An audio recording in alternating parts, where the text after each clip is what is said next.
यह एक चौंका देने वाली घटना है जो 1950 में घटित हुई थी। उत्तर प्रदेश के रानी बाजार गांव में एक राम प्रकाश तिवारी नामक आदमी रहता था। उसकी 5 साल की लड़की थी। उसे कैंसर की बीमारी थी और उसकी कई जगह से इलाज कराने के बाद भी वह जिंदा ना बच सकी। रात के 1 बजे उसकी मौत हो गई। उसी रात को एक दूसरे गांव में मोहिनी नाम की एक औरत की ट्रक से टकराने की वजह से मौत हो गई। मृत के परिवार वाले लोगों ने उस औरत का दाह संस्कार कर दिया।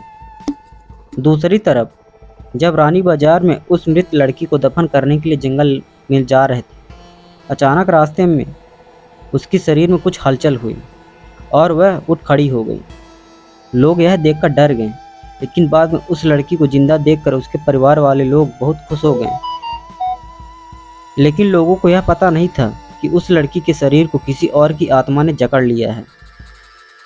उस 5 साल की लड़की के अंदर मोहिनी की आत्मा घुस चुकी थी।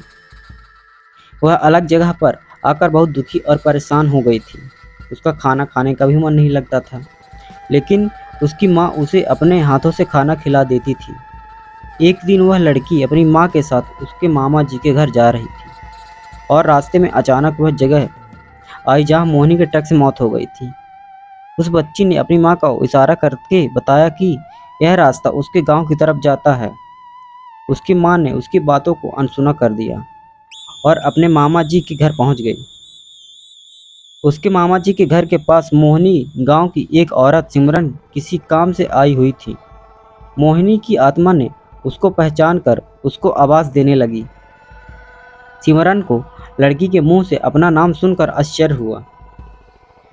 सिमरन के पूछने पर उस लड़की ने उसको अपनी पूरी घटना बता दी और बोली कि मेरी मौत से पहले ही मेरे घर वालों ने मुझे जला दिया और इस बच्ची की खाली शरीर को देखकर इसमें रहने लगी।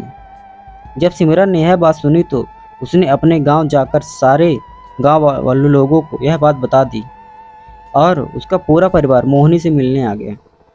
उस लड़की ने सबको पहचान लिया और वह अपने पूरे परिवार के साथ अपने गांव चली गई और उसने वापस रानी बाजार आने के लिए मना कर दिया, लेकिन लोगों के समझाने पर वह मान गई। इस तरह वह दोनों परिवारों के साथ रहने लगी।